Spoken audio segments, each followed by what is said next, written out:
Bueno chicos, vamos a empezar a mirar lo de las líneas trigonométricas, ¿vale? Entonces vamos a mirar gráficamente cómo podemos empezar a graficarlas y a medirlas. Entonces, para esto necesitamos empezar con una circunferencia unitaria.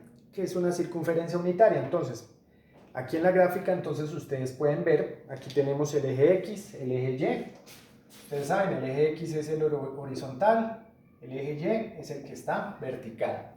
¿Por qué se llama circunferencia unitaria? Porque su radio mide 1, ¿cierto? Entonces de aquí a acá, del centro a donde toca aquí es 1, ¿cierto? Mide 1. Entonces en todas partes donde esté va a medir 1. Aquí pues está menos 1, ¿cierto? Aquí está menos 1 en este punto. Entonces el radio de la circunferencia va a ser 1, por eso se llama circunferencia unitaria. ¿Listo? Entonces, a partir de ahí vamos a empezar a mirar cómo se miden nuestras líneas trigonométricas para cualquier ángulo. Entonces, por ejemplo, tengo este ángulo alfa. Está en el primer cuadrante, ¿cierto? Entonces, donde toca nuestra circunferencia unitaria, en este punto, ¿cierto? Nosotros vamos a trazar una línea paralela a Y, ¿cierto? O sea, es una línea que va a venir más o menos entonces de esta forma, ¿cierto? Hasta este punto. En ese punto, entonces, nosotros vemos que se forma un triángulo rectángulo. Entonces, esta línea que yo acabo de trazar, que está en verde, es lo que me va a representar el seno del ángulo alfa.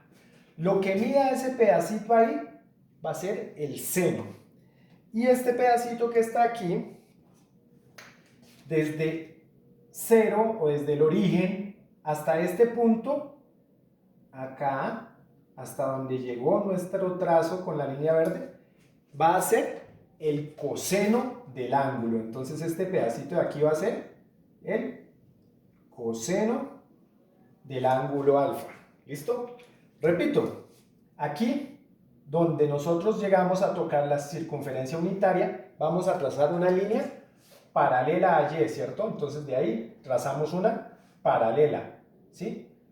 Donde se encuentre ese puntico, entonces ahí lo que mida de ahí va a ser el seno, lo que mida de acá va a ser el coseno. ¿Listo? ¿Qué pasa si nuestro ángulo entonces en vez de estar en el primer cuadrante, está en el segundo cuadrante? Entonces vamos a mirar.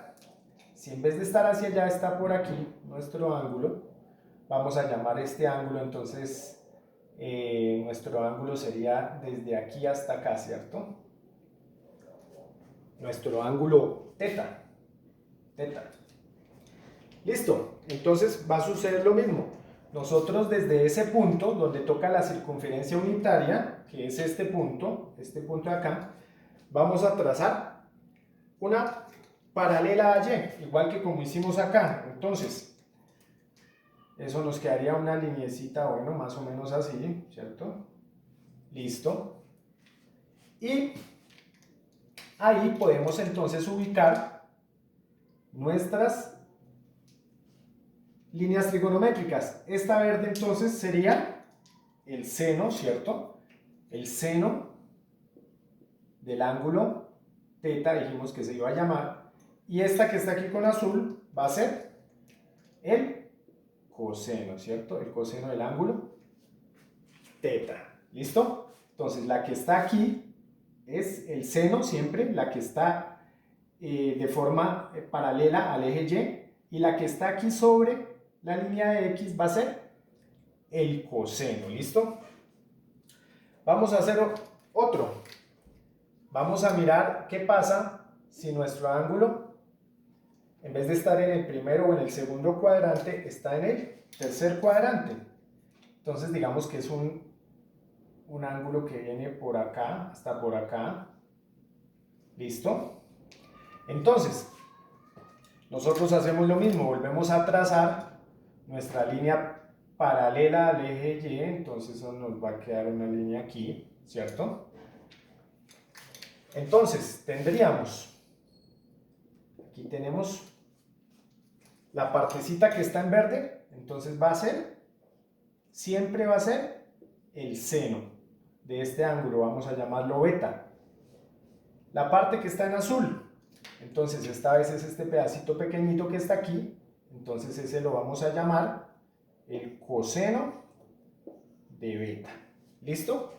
En cualquiera de los cuadrantes donde nosotros tracemos esa línea, entonces siempre el que está paralelo a Y va a ser el seno y el que está sobre el eje X va a ser el coseno.